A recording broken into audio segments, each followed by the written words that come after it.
Welcome to Major Antonio's presentation of The Story of the Indian Mutiny by Ascott R. Chapter 1. India, Its Peoples and Rulers.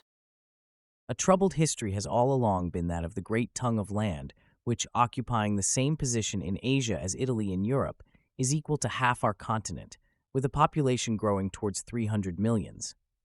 Far back into fabulous ages, we see it threatened by mythical or shadowy conquerors, Hercules, Semiramis, Sesostris, Cyrus, whelmed beneath inroads of nameless warriors from Central Asia. Emerging first into historical distinctness with Alexander the Great's expedition to the valley of the Indus, from which came that familiar name given to dark-skinned races on both sides of the globe. Our era brought in new wars of spoil or of creed. Tartars, Arabs, Turkomans, and Afghans in turn struggled among each other for its ancient wealth, and India knew little peace till it had passed under the dominion of a company of British merchants, who for a century held it by the sword as proudly as any martial conqueror.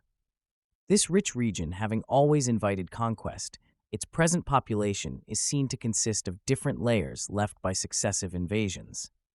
First, we have fragments of a prehistoric people, chiefly in the hill districts to which they were driven ages ago, whose very tribe names, meaning slaves or laborers, sometimes tell how once they became subject to stronger neighbors. But behind them again, there are traces of even older aborigines. Next, the open parts of the country are found overrun by a fair-skinned Aryan race, of the same stock as ourselves, whose pure descendants are the high-caste Brahmins and Rajputs of our day, while a mixture of their blood with that of the older tribes has produced the mass of the Hindu inhabitants. Over them lie patches of another quality of flesh and blood, deposited by the fresh streams of Moslem inroad, as in the case of our Saxons and Normans. But whereas with us, Briton, Saxon, and Norman are so welded into one nation, unless in mountainous retreats, that most Englishmen hardly know what blood runs mingled in their veins, here a very imperfect fusion has taken place between varied peoples, held jealously aloof by pride of race, by superstition, by hatred of rival faiths, and still speaking many different languages, with the mongrel mixture called Hindustani as the main means of intercommunication. The peculiarity of the latest conquest, our own, is that the dominant strangers show small desire to settle for life in the country subject to them. Yet we have added a new element in the half-caste or Eurasian strain, through which, also, and but slightly by other means, have we been able to affect the religious belief of this motley population. Religion may be taken as the keynote of Indian life and history. While our ancestors were still dark-minded barbarians, their Aryan kinsmen, migrating to Hindustan, had developed a singular degree of culture, especially in religious thought. Before Greece or Rome became illustrious, the hymns of the Vedas bespeak lofty ideas of the unseen, and the Brahminical priesthood appear as philosophers, legislators, and poets of no mean rank. The first historical notices of India show a high level, not only of material, but of moral civilization, as well as a manly temper of warriors well able to defend the soil they had won. This enervating climate, however, with its easy efforts for existence, has proved an influence of degeneracy, and most clearly so in the matter of belief. Good seed, which here sprang up so quickly, was always apt to wither under a too scorching sun, or to run to rank foliage rather than to fruit. Early Brahmanism, itself a marked growth in thought, after a time began to be choked by the heathenism it had overshadowed. It sent out a new shoot in Buddhism, a faith of noble ideals, which to this day surpasses all others in the number of its adherents. This, in turn, became a jungle of sapless formulas, and after 1,000 years died out on the land of its birth. Then grew up modern Hinduism, a union of Brahminical dreams of divinity and Buddhist love for humanity, interwoven with the aboriginal superstitions, the whole forming a tangled maze, where the great Hindu trinity of Brahma the creator, Vishnu the preserver, and Siva the destroyer take protean shapes as a pantheon of innumerable gods, amid which higher minds may turn upwards seeking one almighty spirit. But the vulgar crowd fix their attention rather on grotesque idols, base fetishes, symbols of fear and sensuality, fitly adored with degrading rites and barbarous observances. All efforts have hitherto little availed to clear this deeply rooted wilderness of misbelief. Enlightened Hindus who see the errors of their religion, yet find it difficult to shake off the mental slavery of the unchangeable East. Our missionaries have to deplore the little real success that attends their efforts. Beneath the sweltering sky of Hindustan, spiritual life remains a daydream or a nightmare. Reformers are ever silenced by fanatics. Virtues are frittered down into foolish scruples. Harmful customs cumber the ground, hindering the growth of progressive institutions. The great encumbrance of Indian life is the system of caste, doubly fostered by religion and pride of race.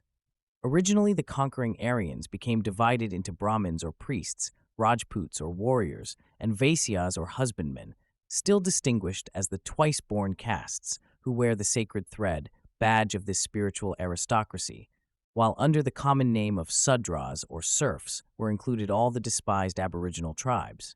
Then the mixed population, formed by amalgamation between the latter and the lower ranks of their masters, went on splitting up into other recognized castes, as the superior classes who took a pride in keeping their stock pure grew themselves divided among separate tribes or castes, and thus arose a complex segregation of society into countless bodies, cut off from each other by almost impassable barriers of rank and occupation.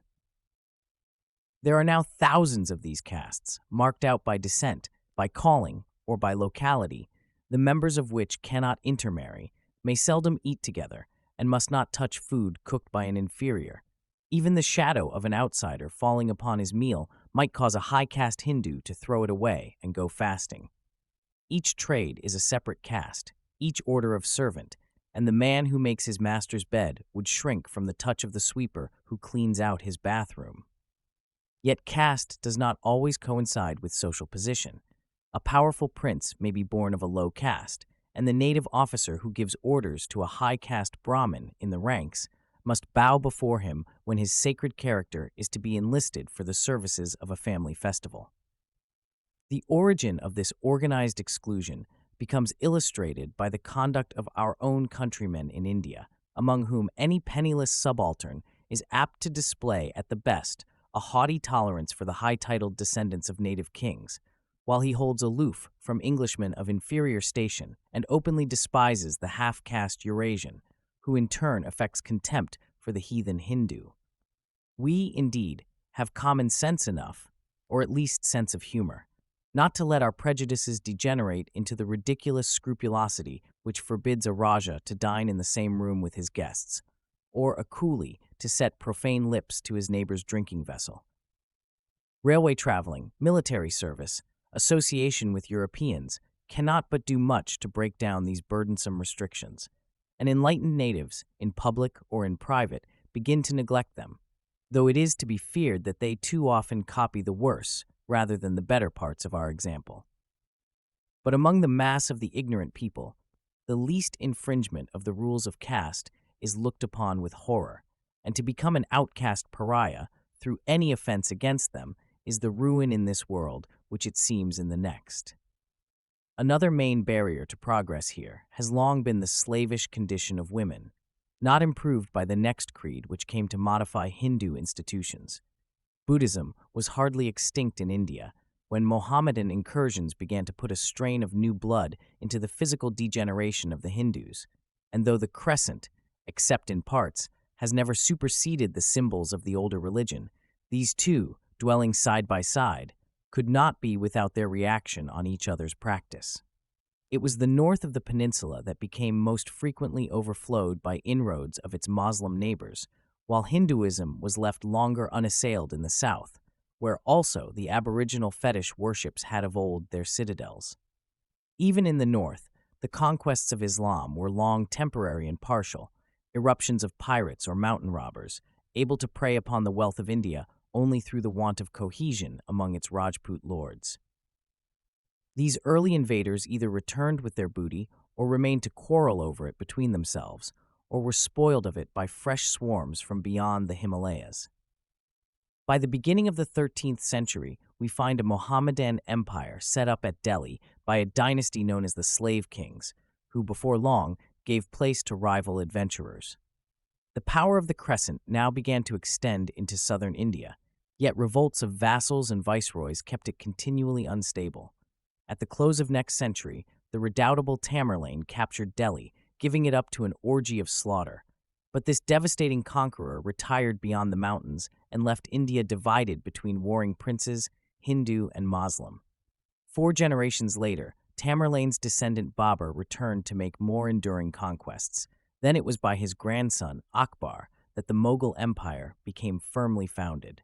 Akbar the Great, whose long reign roughly coincides with that of our Queen Elizabeth, was rarely enlightened for an Oriental despot.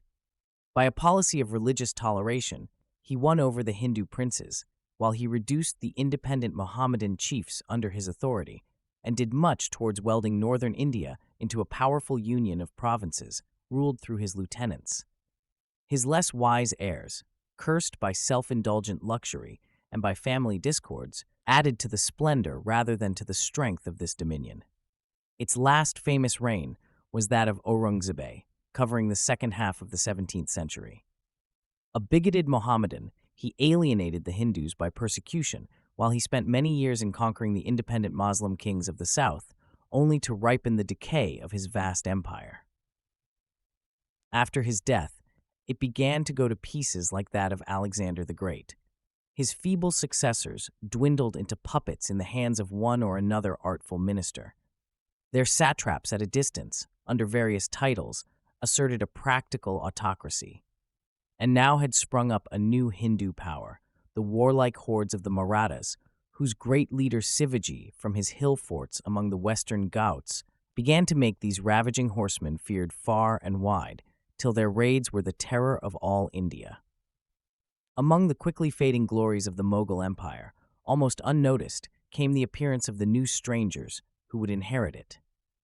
The Portuguese were the first Europeans to arrive, at the beginning of the 16th century, when all the gorgeous East was still a wonderland of wealth and Christian imaginations. Then followed the Dutch, who, however, fixed their chief attention upon the Spice Islands of the archipelago. On the last day of AD 1600, the East India Company was incorporated by royal charter at London, none yet dreaming to what greatness it would rise. A few years later, an English ambassador, sent by James I, made his way to the court of the Great Mogul and received assurances of favor and encouragement for trade. About the same time, our first settlement was made on the Coromandel coast. In 1615, a factory was established at Surat, on the other side of India. Then, half a century later, the headquarters of the enterprise were shifted to Bombay, ceded by Portugal in 1661, which, being an island, seemed safe from Shivaji's plundering horsemen. In the meanwhile, other trading stations had been acquired in Bengal. At the end of the century, the company is found taking a more independent stand, purchasing land, erecting fortifications, and arming its servants to resist the dangers which threatened trade in this disordered region. Such was the humble origin of the 3 presidencies of Madras, Bombay, and Bengal, the last of which became the most important, and its chief station, Calcutta, the residence of the Governor-General. Other European nations appeared in the field, but our only formidable rival here was France, the Portuguese making little of their claim to monopoly, now represented by the settlements of Goa, best known as the breeding place for a mongrel race of servants. One more stock of emigrants must not be omitted from mention. Centuries before a European ship had touched India, a remnant of Persian fire worshippers, flying from Mohammedan persecution, settled upon the west coast, where, though few in numbers, by their wealth, intelligence, and commercial enterprise, these Parsees have grown to be an influential element in the population, excelling, like the Jews in Europe, as traders and men of business. The 18th century saw the ruin of Aurungzeb's empire going on apace. Sikhs and Rajputs threw off its yoke. Hereditary kingdoms were clutched for themselves out of the wreck by its ambitious viceroys. In 1739, the Persian Nadir Shah plundered the treasures of Delhi. After him came fresh hordes of Afghan horsemen. The greatest power in India was now the Maratha Confederacy, under hereditary ministers bearing the title of Peshwa, who, like the mayors of the palace in Old France, usurped all real power, keeping Shivaji's unworthy heirs in sumptuous seclusion, a form of government that has often been brought about in Oriental states. The Peshwas, with their capital at Pune, ruled over the Deccan, the great tableland of the south. But the Maratha incursions were carried as far as Delhi and Calcutta, and throughout India reigned a lawless disorder, inviting the interference of any hand strong enough to seize the opportunity. It was the French who, having failed as traders, first sought to make political profit out of this confusion. Dupleix, governor of Pondicherry, conceived lofty ideas of founding a new empire under the shadow of the old one, and to this end began by trying to get rid of his English neighbors. In 1746, Madras was captured by the French, to be restored indeed at the Peace of Aix-la-Chapelle. But though there came peace in Europe between the two nations, their East India companies remained at jealous war. Dupleix, mixing in the intrigues of native ambition, made himself, for a time, predominant in the south, and we seemed like to lose all hold here, but for the appearance on the scene of one who was to prove arbiter of India's destinies. Everyone knows how the young subaltern Robert Clive, by his gallant defense of Arcot, suddenly sprang into fame, and at once turned the scale of prestige in favor of his countrymen. The French went on losing influence, till, in 1761, it was the turn of their settlements to be conquered. Dupleix died in disgrace with his ungrateful sovereign, while Clive was heaped with honors and rewards, soon earned by services in another field of action. Before the French were fully humbled in the south, he had been summoned to Calcutta to chastise the despicable Nawab of Bengal, Suraja Dowlah, for that notorious atrocity of the Black Hole, where nearly 150 Englishmen were shut up in a stifling den not 20 feet square, from which few of them came out alive. Following Dupleix's example, Clive plunged into political intrigue and undertook to supplant Suraja Dowlah by a prince of his own choosing. At Plassey, with 3,000 men, only a third of them Europeans, he routed the tyrant's army, 50,000 strong, a momentous battle that counts as the foundation of our sovereignty in India. A new Nawab was set up, nominally under appointment from Delhi, but really as the servant of the English company, who now obtained a considerable grant of land as well as an enormous sum in compensation for their losses by Suraja Dowlah's occupation of Calcutta. A few years later, their nominee was dethroned in favor of a more compliant one, who also had to pay handsomely for his elevation. He ventured to rebel, but to no purpose. Lord Clive pushed the English arms as far as Allahabad, and henceforth, with whatever puppet on the throne, and with whatever show of homage to the high-titled suzerain at Delhi, the company were the actual masters of Bengal. All over India spread the renown of Clive's small but well-trained sepoy army. His subjugation of the effeminate Bengalese, Macaulay may well compare to a war of sheep and wolves, but this young English officer went on to defy the more warlike levies of the northwest. He seized the Dutch settlements that threatened armed rivalry in Bengal. He almost extinguished the French ones. A harder task he had in curbing the rapacity of his own countrymen, who, among the temptations that beset such rapid ascendancy, bid fair to become the worst oppressors of their virtual subjects. The next great ruler of Bengal was Warren Hastings, who organized a system of administration for the territory conquered by Clive and began with collecting the revenues directly through the hands of English officers. Private greed was now restrained, but the governor must justify his policy and satisfy his employers by sending home large sums of money, which in the long run had to be wrung from the unhappy natives. And this necessity led the agents of the directors into many questionable acts. It was a great step from the fortified trading posts of last century to levying taxes and tribute, maintaining an army and navy, selling provinces, and dictating to princes. But by this time, the conscience of the English people was being roused, and it began to be understood how India, for all its princely treasures, was the home of a poor and much-enduring population, which our duty should be to protect rather than to spoil. Returning to England, Warren Hastings was solemnly impeached before the House of Lords for his high-handed oppression. That famous trial, in which more than one English Cicero denounced our proconsul as a second Verres, dragged itself out for 7 years and ended in a verdict of acquittal, which posterity has not fully confirmed, yet with the recognition of extenuating circumstances in the novelty and difficulty of the criminal's office. We now held the valley of the Ganges up to Benares, and were soon making further acquisitions in that direction. In the Bombay Presidency, we came into collision with the Marathas, in Madras with Hyder Ali, the tyrant of Mysore. The result of these wars proved our arms not so invincible as in the case of the timid Bengalese, but more than one gallant action made native princes cautious how they trifled with our friendship. Fortunately for us, the mutual jealousy of neighbor potentates prevented them from combining to drive our small armies out of India, and we were able to deal with them one by one. We had now no European rival to fear, though more than one Indian despot kept French troops in his service, or natives trained and officered by Frenchmen. Napoleon Bonaparte, most illustrious of French adventurers, had an eye to romantic conquest in the East, but we know how he found occupation elsewhere, and did not come here to meet the adversary who in the end proved his master. For it was in India that Wellington won his first laurels under his brother Lord Wellesley, a governor-general resolute to make England paramount over the ruins of the Mughal Empire. The Nizam of Hyderabad was persuaded to dismiss his French guards and become the vassal of England, as his descendant still is. Tipu, Hyder Ali's son, fell at the renowned storm of his stronghold, Seringapatam, in the last year of the century. The Marathas were attacked in the Deccan, where Wellington gained the Battle of Assaye, while in the north, Lord Lake mastered Delhi and Agra. But the princes of this great confederacy were not fully humbled till the Third Maratha War in 1818, under the governorship of Lord Hastings, before which the Gorkhas of the Himalayas and the Pindari robbers of central India had also been taught the lesson of submission.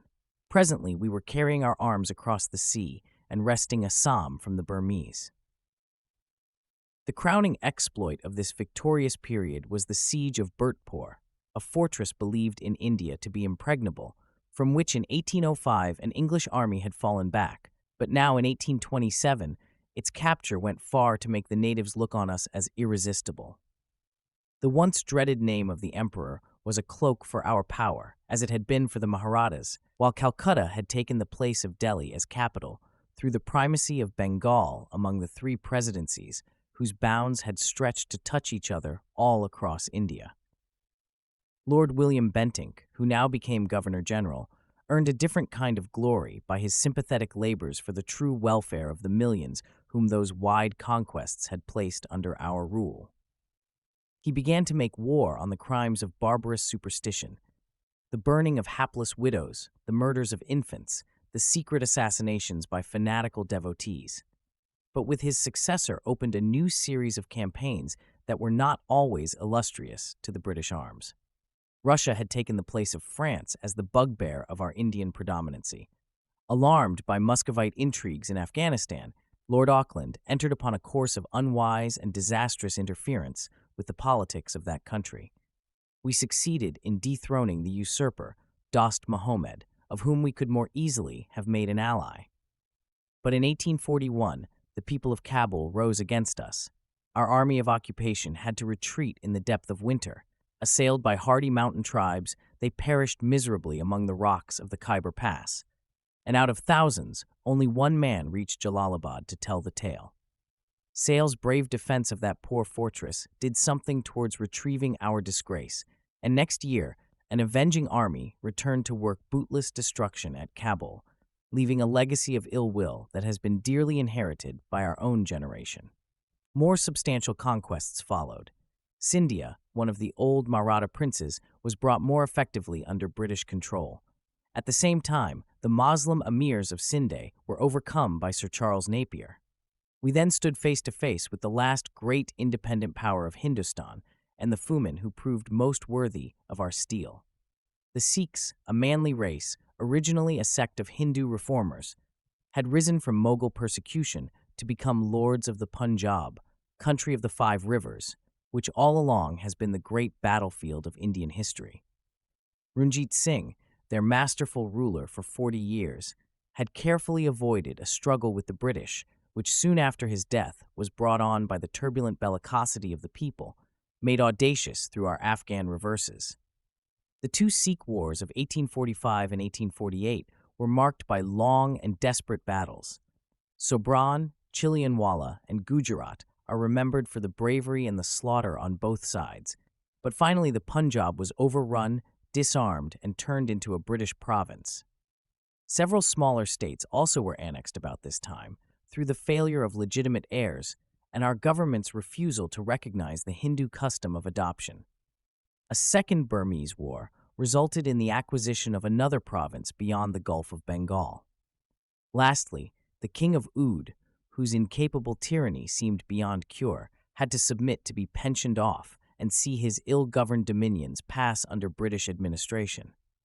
This signalized the end of Lord Dalhousie's term of vigorous government, who, while carrying out a policy of somewhat high-handed annexation, had shown himself not less active in the construction of roads, canals, railways, telegraph lines, and in all ways accomplished much to extend, consolidate, and develop what, partly by accident, partly by force of circumstances, and partly by far-seeing design, had in less than a century become a mighty empire. There might well be elephants then alive that had served us when we were struggling to keep a precarious foothold on the coasts of India. Such great and rapid changes could not be worked without leaving sore grudges and dangerous cankers of discontent. Our policy had been so much dictated by selfish strength that it is no wonder if the natives should conceive respect rather than love for us. Even after higher motives began to come into play, our best intentions were apt to be misunderstood by those placed under us, or to be foiled by our own want of sympathy with and our ignorance of their feelings. The strong points and the weak ones of the two races are almost poles apart, and neither has proved ready to learn from the other. Our characteristic virtues of truth and honesty are hardly comprehensible to the slavish Oriental, who for his part displays a flattering courtesy and gentle kindliness, with which appears in harsh contrast our frankly blunt masterfulness, often degenerating into insolence of manner and foolish contempt for all that is not English.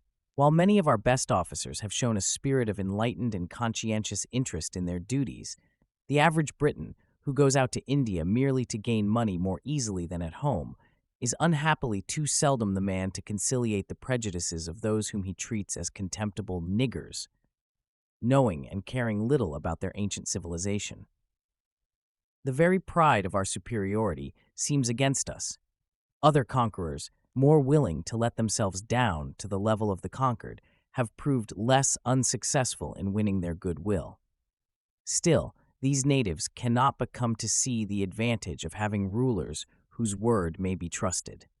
For long, honest efforts have been made to exercise among all sects and classes an even-handed justice, hitherto little known in India, the chief hindrance to which lies in the corruption of the native subordinates, on whom our magistrates have largely to rely for the details of their administration. At all events, the mass of the population, broken to the yoke of many masters, had accepted ours with apparent resignation, even if they might soon forget the grinding tyrannies from which we had delivered them. Some fiercer spirits muttered their hatred, but kept silence before our authorities. Some real grievances, here and there, passed too much unnoticed, and sufferings brought about by overtaxation or other injustice worked through the hasty inexperience of officials. In certain large towns, the suppressed rage of hostile believers was not always restrained from breaking into riot at the great religious festivals, but these outbreaks we could easily put a stop to, and the differences of creed and caste seemed our best security against any dangerous combination to expel us. Some princes, whose quasi-independent states were allowed to lie like islands among our fully conquered territory, might at times uneasily remember the martial glories of their predecessors, but knew well how they held their idle scepters only on our sufferance, and took care not to neglect any hint of good behavior offered them by the British resident at their courts, as real an authority as the Peshwas or Nizams of the past. From the Himalayas to Cape Comorin, from Baluchistan to the borders of China, England was recognized as the paramount power of this vast country, over which at length reigned the Pax Britannica, and seemed little like to be seriously disturbed when in 1856 Lord Canning came out as Governor-General. This concludes today's reading of the story of the Indian Mutiny by Ascott R. Join us also the day after tomorrow for the subsequent chapter, or download the entire audiobook from our webshop at antonio.net. Thank you for listening, and so long.